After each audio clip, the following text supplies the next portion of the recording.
नमस्कार दोस्तों, आप सभी का स्वागत करता हूं अपने YouTube चैनल पे। मैंने जैसा कि बीएड में नॉलेज के बारे में जो पढ़ा रहा हूं कि उसके कितने प्रकार होते हैं ज्ञान के, इसका दूसरा पार्ट लेके आया हूं आप सभी के सामने। ध्यान से देखिएगा। पहला था सामान्य और दूसरा है विशिष्ट ज्ञान। तो विशिष्ट ज्ञान के अंतर्गत कितने ज्ञान हैं, पहले उनके बारे में जान लेंगे।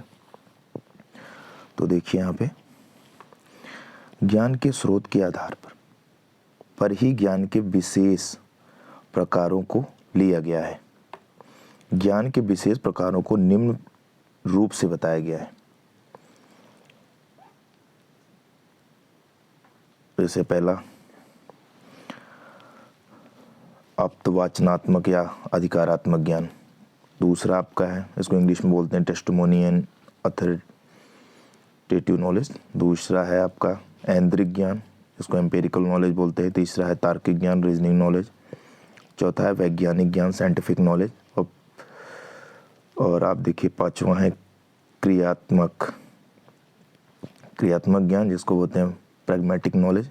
और छठवां है अंतःप्रज्ञात्मक ज्ञान, जिसको बोलते हैं इंट्यूटिव नॉलेज। ये हमारे 6 प्रकार के ज्ञान हैं, विशिष्ट ज्ञान के अंतर्गत दिए गए हैं।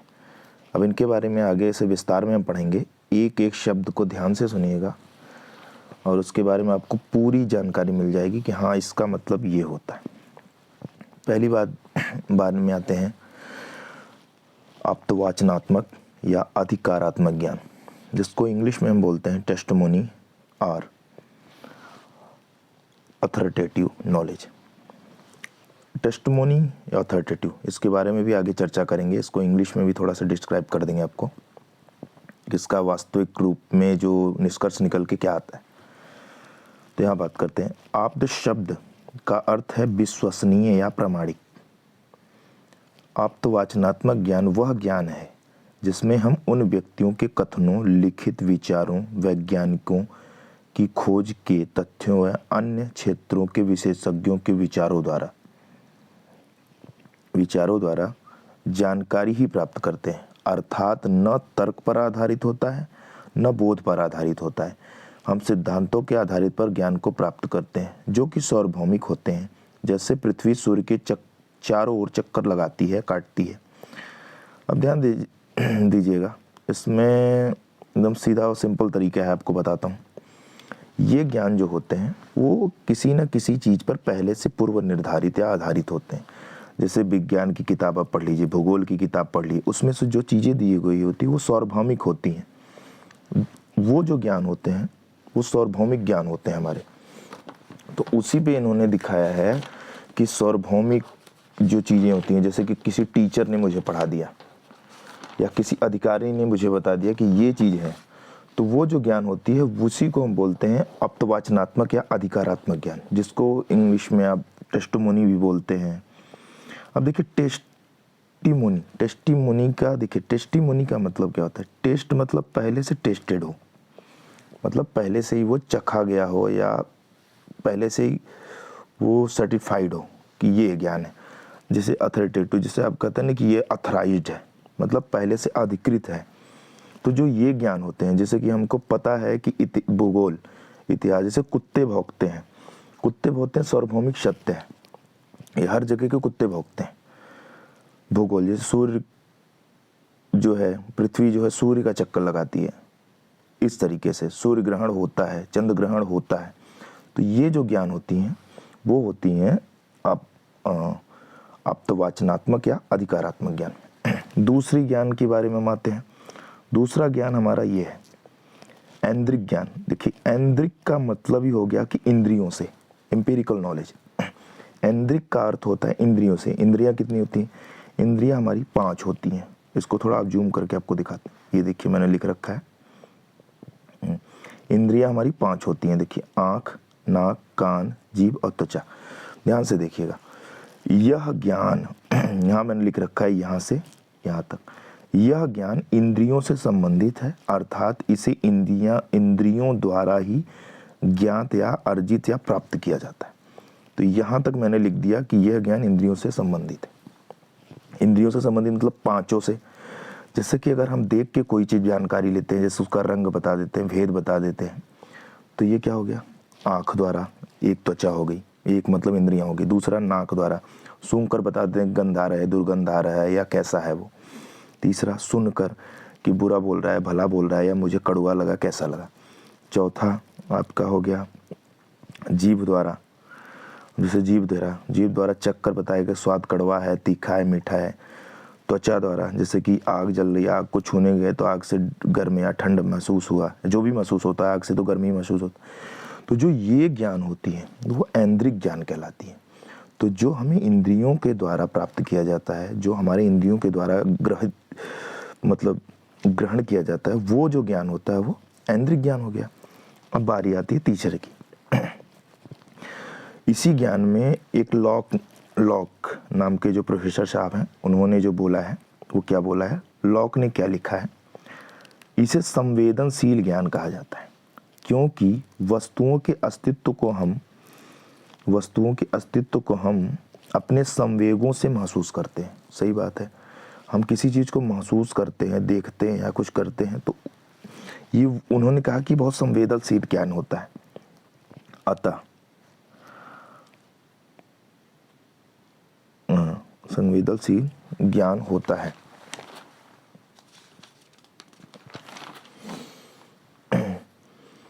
अतः इसमें क्या होता है कि अतः प्रज्ञा या तर्क के आधार पर, प्रज्ञा मतलब क्या होती है पता है, प्रज्ञा मतलब होती है बुद्धि, प्रज्ञा मतलब होती है बुद्धि, अंतः मतलब होता है अंतर, आंतरिक। तर्क के आधार पर निगमन, परंतु इसमें फिर भी एक विश्वास होता है जिसके आधार पर हम यह ज्ञान प्राप्त करते हैं। मानो कि 5 इंद्रियां उस रंग, ध्वनि, गंध, ताप तथा रस का ज्ञान देती है, जिन्हें हम इंद्रियानुभव कहते हैं। तो कुल मिला के आप जान लीजिए कि इसका सीधा अर्थ है कि जो ज्ञान हमारी 5 इंद्रियों द्वारा मिलता है, चाहे हम देख के मिलता है, सुन के मिलता है, महसूस करके मिलता है, गंध करके मिलता है, नाक द्वारा मिलता है, कान द्वारा मिलता है, दैट इज जो आप कह सकते हो ऐन्द्रिक ज्ञान, जिसको एम्पिरिकल नॉलेज के नाम से जानते हैं। अब बात आती है तीसरे की। अब अगला है हमारा जो बात आती है, अब इन्होंने क्या किया है कि एक ज्ञान और है तार्किक ज्ञान, इसको ऊपर लेके चलते हैं। इसमें ही है तीसरा ज्ञान।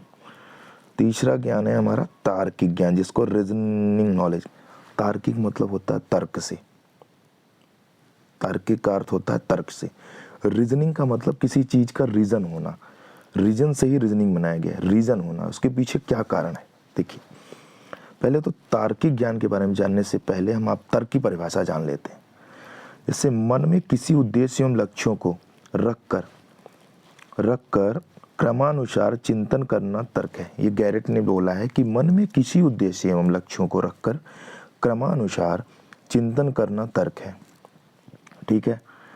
दूसरा, तर्क में तथ्यों एवं सिद्धांतों जो स्मृति मतलब क्या होती है, मेमोरी, या वर्तमान निरीक्षण द्वारा प्राप्त होते हैं। निरीक्षण मतलब होता है एनालाइज करके, जो कि देख पता लगा के उसकी जानकारी प्राप्त होते हैं, को परस्पर मिलाया जाता है। उस मिश्रण का परीक्षण में से जो निष्कर्ष निकाला जाता है वो अपना तर्क है। ये इन्होंने लिखा है वुडवर्थ ने। तो इसके आगे हम बढ़ते हैं, थोड़ा सा इसको देखते हैं आगे से। अब इसमें बनाया क्या है कि वह ज्ञान जिसमें बुद्धि का सहारा लेकर अनुमान लगाया जाता है हो, तर्क में अनुमान लगाया जाता हो, उसमें जो ज्ञान प्राप्त होता है तार्किक ज्ञान कहलाता है। अब तार्किक ज्ञान का सीधा अर्थ आपको बता देते हैं। तार्किक ज्ञान जो होती है वो बुद्धि से तर्क में लगाने से जो उसका निष्कर्ष निकलता है वो तार्किक ज्ञान होता है। जैसे कि बुद्धि का क्या काम है, कल्पना करना, सोचना, विचार करना तथा तर्क देना। ठीक है। तर्क मानसिक तथा बौद्धिक प्रक्रिया है। इन प्रक्रिया के माध्यम से मनुष्य कोई भी मत बनाता है या किसी निष्कर्ष पर पहुंचता है, किसी निष्कर्ष पर पहुंचता है। यहाँ पे देखते हैं, ज्ञान प्राप्ति के लिए तर्क के अंतर्गत 2 विधियां हैं। अब देखिए, ज्ञान प्राप्ति के लिए तर्क के अंतर्गत 2 विधियां हैं। पहला निगमन, दूसरा आगमन विधि। ये हम पढ़ भी चुके हैं पहले बीएड में। तो निगमन और आगमन विधि का एकदम बेसिक तरीका बता देता हूँ कि इसको पहचानने का क्या होता है, तर्क लगाने का। निगमन और आगमन विधि, देखिए जो आगमन विधि है इसमें पहले उदाहरण देते हैं, उसके बाद नियम समझाते हैं तथा नियम समझाते हैं, मतलब कि पहले उदाहरण देते हैं उसके बाद नियम बताते हैं। इसे हम एग्रूल भी कहते हैं, ठीक है। जबकि जो ये विधि होती है हमारी, जबकि इसके विपरीत निगमन विधि होती है। इसके विपरीत जो निगमन विधि होता है वो हमारा क्या होता है, इसमें पहले क्या कहते हैं, नियम बताते हैं, उसके बाद उदाहरण देते हैं। जैसे ध्यान दीजिएगा, जैसे कि मैंने आपको बताया कि जो आगमन विधि है, आगमन विधि में सबसे पहले उदाहरण दे देते हैं, उसके बाद नियम बताते हैं। लेकिन जब निगमन विधि की बात आती है तो सबसे पहले उसमें हम क्या करते हैं, सबसे पहले उसमें हम नियम बताते हैं, फिर उदाहरण देते हैं। जैसे यहाँ पे मैंने एक एग्जाम्पल ले रखा है, ठीक ठाक एग्जाम्पल है आपके, ठीक है। जैसे उदाहरण, एक बच्चा सड़क के बीचों बीच जा रहा था, बस वालों ने उसे कुचल दिया। ये क्या हुआ, क्योंकि सड़क के बीच में हमें नहीं चलना चाहिए। देखिए यहाँ पे पहले उदाहरण दिया हमने, उसके बाद यहाँ पे हमने नियम बता दिए। नियम क्या हुआ कि हमें सड़क के बीच में नहीं चलना चाहिए, हमें सड़क के बीच में नहीं चलना चाहिए। ये हो गया हमारा एक तरीके से आगमन विधि, कि हम जानते हैं कि हमें सड़क के बीच में नहीं चलना चाहिए, लेकिन पहले हमने उदाहरण दे दिया। दूसरा क्या है, अब निगमन विधि क्या होगी, हमें लाल बत्ती पर सड़क नहीं पार करना चाहिए, हमें सड़क के बीचों बीच नहीं चलना चाहिए इत्यादि, इससे दुर्घटना हो सकती है। अब देखिए हमने पहले यहाँ रूल बताए, उसके बाद बताया कि इससे दुर्घटना हो सकती है। तो ये दोनों विधि हमारी हो गई, ठीक है। अब बारी आती है चौथी। अब चौथी क्या कौन सी है, वैज्ञानिक ज्ञान। वैज्ञानिक ज्ञान, साइंटिफिक नॉलेज के बारे में तो मोस्टली आप लोग जानते होंगे कि साइंटिफिक नॉलेज क्या होता है। साइंटिफिक नॉलेज जो होता है, यह ज्ञान विज्ञान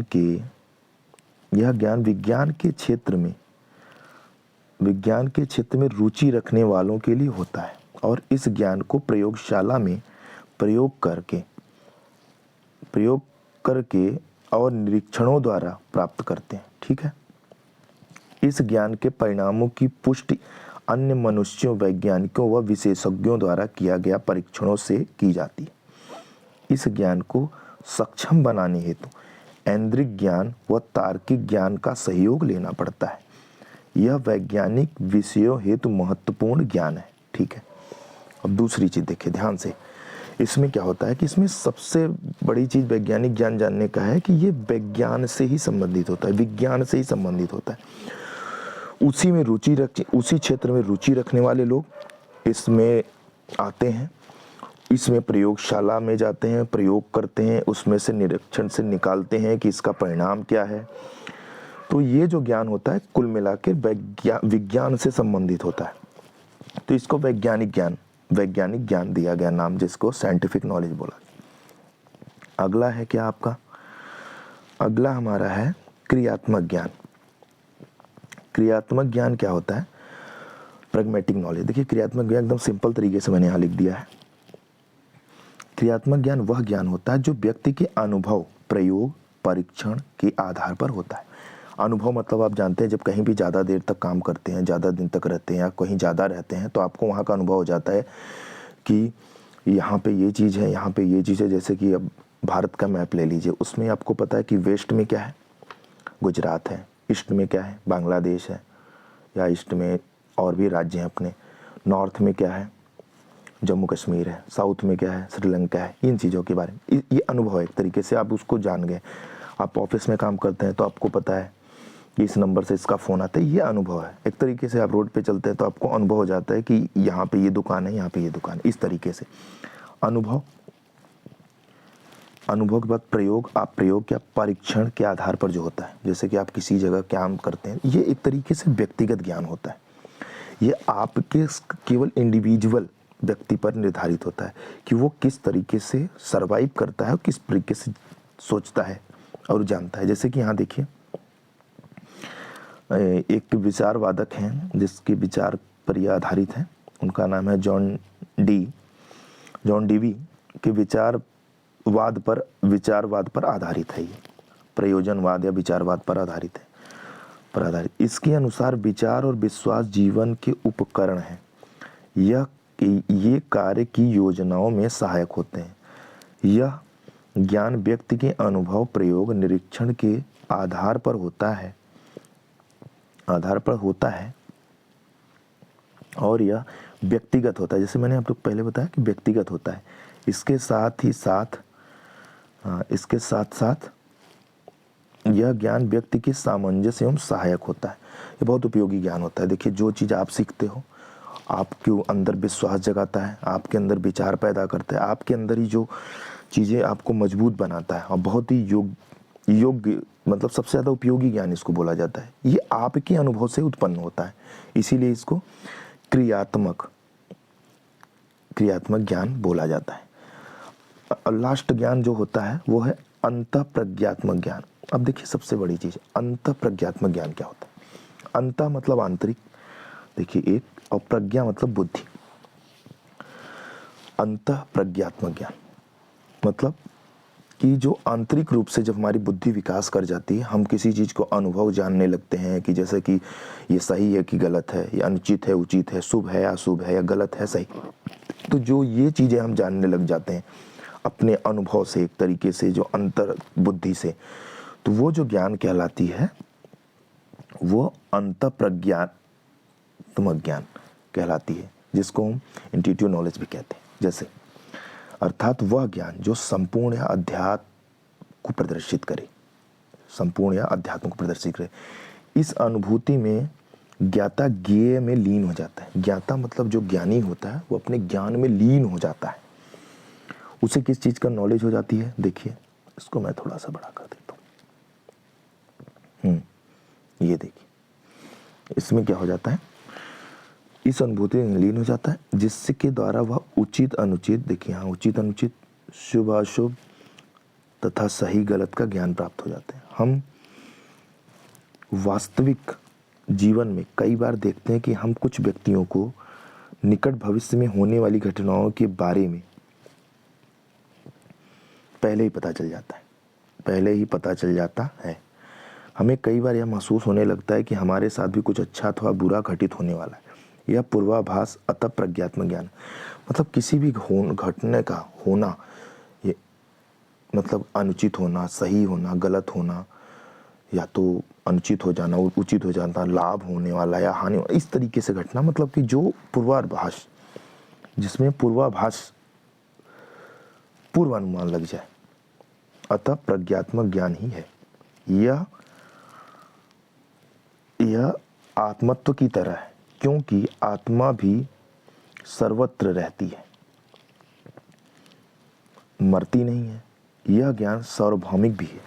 इस ज्ञान का कोई वैज्ञानिक प्रमाण नहीं है। व्यक्तियों और विशेषों के व्यक्तिगत अनुभव ही इसके प्रमाण हैं।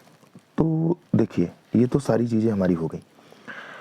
अब आइए शुरू से एक बार मैं इसका रिवीजन कर देता हूँ। रिवीजन में क्या कर देते हैं, इसको यहाँ पे अब देखिए एक बार मैं बता देता हूँ। ज्ञान दो प्रकार के हैं, सामान्य ज्ञान और विशिष्ट ज्ञान। सामान्य ज्ञान के बारे में पिछले वीडियो में मैंने बता दिया था। इसका डिस्क्रिप्शन में दे दूंगा, मैं इस लिंक में डिस्क्रिप्शन में लिंक दे दूंगा इसका। एक बार डिटेल में आपको बता दे, मतलब यहाँ पे थोड़ा सा ओवरव्यू ले लेता हूँ। जैसे आत्मवाचनात्मक या अधिकारात्मक ज्ञान, जैसे कि आप जानते हो कि टेस्टेड ज्ञान होता है, किसी विषय पे आधारित होता है, जैसे भूगोल, इतिहास या पृथ्वी सूर्य का चक्कर लगाती है, ये इस तरीके का ज्ञान। ऐन्द्रिक ज्ञान जो इंद्रियों द्वारा मिलता है। तार्किक ज्ञान जो तर्क लगाते हैं, जिसमें तर्क लगा के पता चलता है कि इसका परिणाम क्या होना है। वैज्ञानिक ज्ञान आप जानते हो, इससे विज्ञान से रिलेटेड लोग ही इसमें रुचि रखते हैं और यही लोग इसमें शोध करते हैं, इसका परीक्षण करते हैं, इसमें से जो निष्कर्ष निकालते हैं वो ज्ञान होता है। और क्रियात्मक ज्ञान आप जैसे जानते हो कि ये व्यक्तिगत ज्ञान होता है। क्रियात्मक ज्ञान जो आपका अनुभव आपका करने का अनुभव, जो आप इसका परीक्षण करते हो, आप इसका जो ज्ञान प्राप्त करते हो, ये क्रियात्मक ज्ञान हो गया। लास्ट है हमारा क्या, अंत प्रज्ञात्मक ज्ञान। ये तो आप जानते हो कि ये लास्ट का है, जिसमें आपको पूर्वानुमान लग जाए कि हमारे साथ गलत होना है, सही होना है, या ये चीज़ गलत होगा या सही होगा, वो जो ज्ञान होता है अंत प्रज्ञात्मक ज्ञान। तो सभी को मेरा एक बार फिर से नमस्कार, और मैं आपसे आग्रह करूंगा कि अगर मैं इतनी मेहनत कर रहा हूं तो आप लोग इस चैनल को सब्सक्राइब करें, लाइक करें और शेयर करें, जिससे कि मुझे भी थोड़ा सा प्रोत्साहन मिले और मैं भी एक नया वीडियो आपके समक्ष लेकर आऊं। धन्यवाद।